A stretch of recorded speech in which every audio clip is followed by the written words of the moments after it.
Tenemos el agrado de dirigirnos a todos ustedes para hablarles sobre uno de nuestros peruanos emblemáticos, uno de los poetas más destacados del siglo XX en América Latina y el resto del mundo. Sus obras han sido traducidas a distintos idiomas y hasta el día de hoy es estudiado en las grandes casas de literatura del mundo. Así es, estamos hablando de César Abraham Vallejo Mendoza, considerado uno de los significativos reinventores de la poesía del siglo pasado en todo el mundo.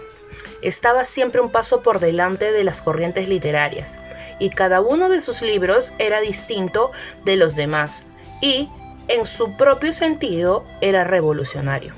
Creador de un sinfín de poemas como Los Heraldos Negros, su poemario Trilce y su novela El Tungsteno, hoy nos centraremos en esta última mencionada. Conoceremos cuál era el tema o en torno a qué gira esta novela. No te muevas de tu asiento y comencemos. Inicios de la escritura del Tungsteno. Se publica la segunda novela de César Vallejo, El Tungsteno, creado por la editorial Centil en 1931.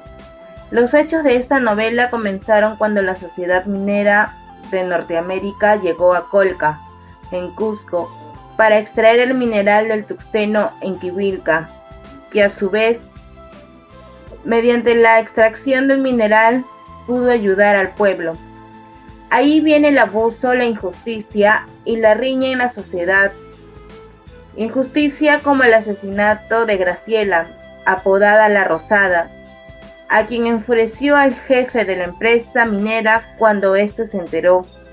La gente sabía quiénes eran los autores de este crimen, pero por miedo, sus voces de protestas fueron silenciadas. Para las personas de la clase media de la sociedad, el dinero era consiguiente, un deseo de poder, seguir adquiriendo dinero que representaba el componente principal de sus vidas y acciones. Eso dio lugar a una variedad de significados, que finalmente se contiene en el eje de la novela. Para seguir la riqueza, fue el tenaz José Marino, quien fue desinteresado y cruel, y logró ascender a una posición privilegiada en la sociedad. Para ello, aprovecha el lado más débil y los recursos legales que siempre protegen los derechos humanos potentes.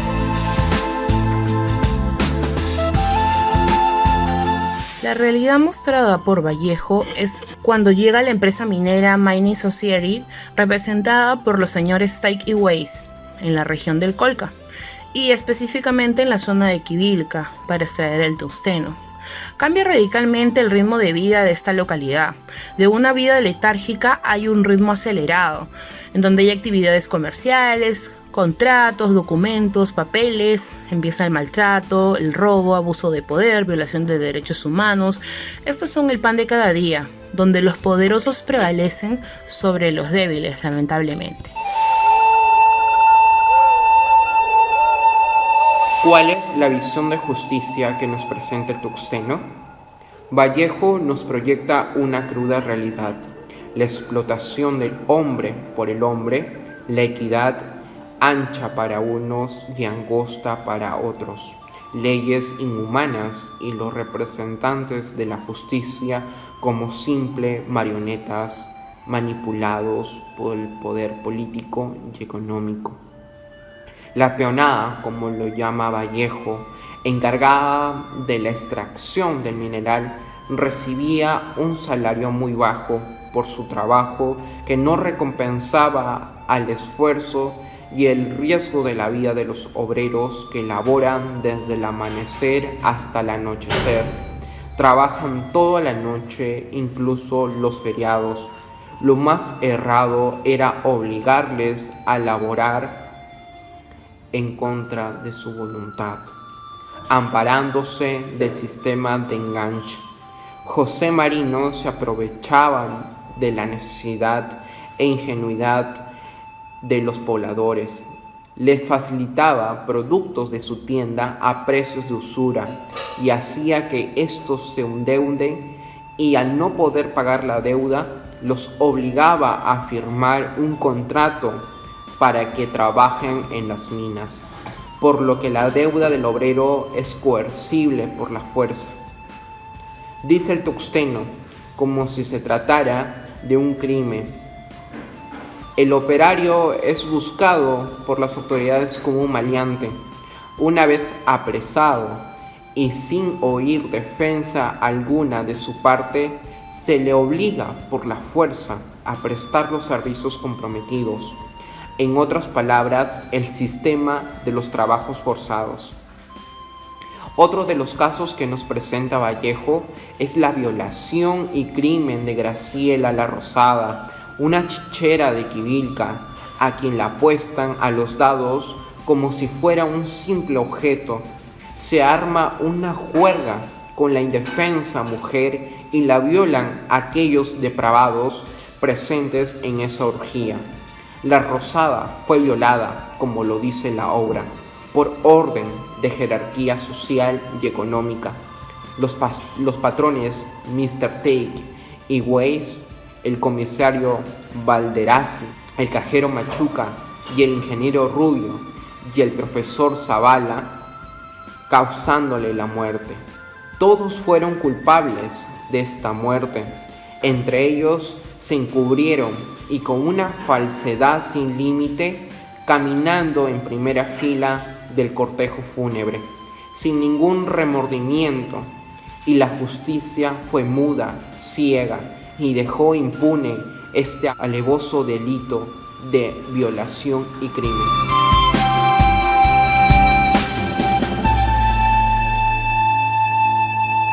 ¿Cómo presenta Vallejo el poder político en el tuxteno? El poder político es manejado por las altas esferas del gobierno, donde el presidente escoge las autoridades políticas y judiciales, y en algunos casos el nombramiento de párrocos y obispos. Pero también hay autoridades escogidas antidemocráticamente como jueces, prefectos, subprefectos, alcaldes, quienes eran instrumentos que velaban por los capitales extranjeros, como en la Mining Society, una empresa norteamericana que explotaba la riqueza del suelo peruano sin importarle la integridad física de sus trabajadores, sometiéndoles a trabajos inhumanos, abusando de los derechos, haciéndoles un castigo físico que al final no quedaban impunes, ya que tenían sus aliados en el gobierno. Buenas noches, profesora, compañeros. Me toca hacer la exposición sobre el desprecio racial y cultural que se vivió y del que narra la obra del tuxteno. Bueno, la empresa Mining Society empieza a explotar unas minas y lo hace en la serranía peruana, donde la mayoría de la gente que habitaba en esta y trabajaba en estas minas era de ascendencia indígena. Entonces, en esta obra se narra toda la explotación, la aberración y el maltrato que sufrían todos los trabajadores indígenas que trabajaban en nuestra mina, en esas minas, y eran nuestros coterráneos, que prácticamente eran mestizos e indios, y aquí narra cómo eran maltratados, cómo eran tratados bajo un sistema de explotación inhumana, donde aparte de que ellos eran explotados y se los trataba con mucha discriminación social, con el poder del dinero, estos empresarios de estas minas compraban autoridades, nombraban autoridades, incluso a la policía la dominaban con dinero. y todo esto conllevaba a que nadie denuncie y a que nadie diga nada sobre los maltratos que sufría la población. Los trataban de indígenas, de inhumanos, de indios, y esto ha hecho y ha conllevado a que todas estas sociedades nunca surjan y cada vez sufran más problemas postraumáticos por el trato inhumano del que eran abuso. Entonces Vallejo vio esta realidad y en su obra El Tungsteno plasma en realidad toditas las anécdotas de las que fueron abusados.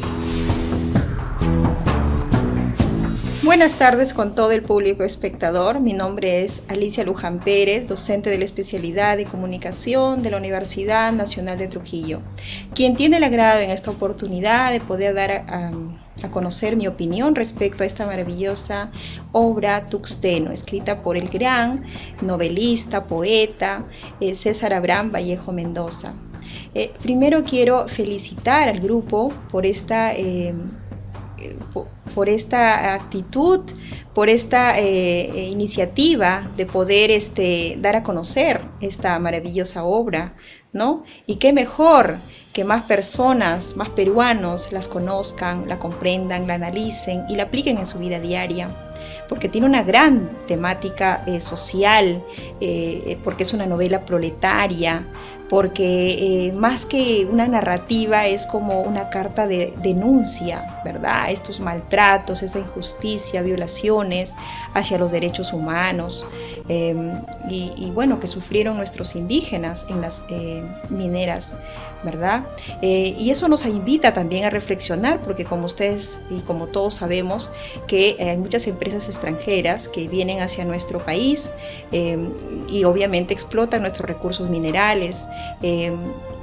Ese mineral, por supuesto, no se queda en nuestro país, es exportado, obviamente. Ellos incluso, por ejemplo, incrementan sus ganancias económicas, y la pregunta es: ¿qué queda para el Perú? ¿Cómo quedamos nosotros como país? ¿Cómo quedan nuestros ríos, nuestros suelos, verdad? Incluso hoy en día ya hemos disminuido en gran cantidad el tema de recursos o minerales. Entonces, y también tenemos ríos contaminados, suelos contaminados, hay enfermedades en la población. Entonces, finalmente es realmente una buena decisión de que estas empresas realmente lleguen hasta nuestro país. ¿Qué beneficios obtenemos de ellas? Realmente ayuda nos ayuda a crecer como país. Realmente es así. Entonces eso nos invitaría a nosotros también a poder analizar y reflexionar, porque el Perú somos todos, no estamos divididos en costa, sierra y selva, y no tampoco es que los de la sierra son los olvidados, los oprimidos, los que prácticamente pareciera que se fueran relegados del gobierno peruano. Entonces, al contrario, ellos son una población importante, porque de ellos dependemos todos, ¿verdad? Para nuestra subsistencia, tanto del sector agrario y también obviamente del sector minero. Felicito yo también al grupo porque tenga esta iniciativa de que todos nosotros realmente conozcamos más de Tungsteno. Muchas gracias. Y para concluir, surge la siguiente pregunta. ¿Estará presente esta cruda realidad en nuestra patria de hoy? Por supuesto que sí, con algunas variantes. Según nuestro proceso histórico, de cierta forma podemos indicar que el Tungsteno es una de las obras que simboliza las injusticias y miseria que viven los pobres de este tiempo actual. Pues vemos que en nuestra realidad actual se vive un panorama cruel con nuestros hermanos peruanos, con la promocionada minería que hace el gobierno actual, dando carta libre para que las empresas extranjeras exploten nuestros metales, con contratos muy favorables para estas empresas y desfavorables para los pueblos que cuentan con estas riquezas. Las llamadas regalías y el famoso canon en su mayoría van a parar en las arcas del gobierno central y muy poco llegan a esas regiones. Nos da mucha tristeza que en pleno siglo XXI aún se siga despreciando, sobre todo a nuestros hermanos de la sierra, pues en forma despectiva se les tilda de serranos, llamas, guanacos, y la justicia pareciera continuar ciega y sorda. Por estas razones, podemos afirmar que el tuxteno es un retrato de la realidad peruana de ayer y hoy.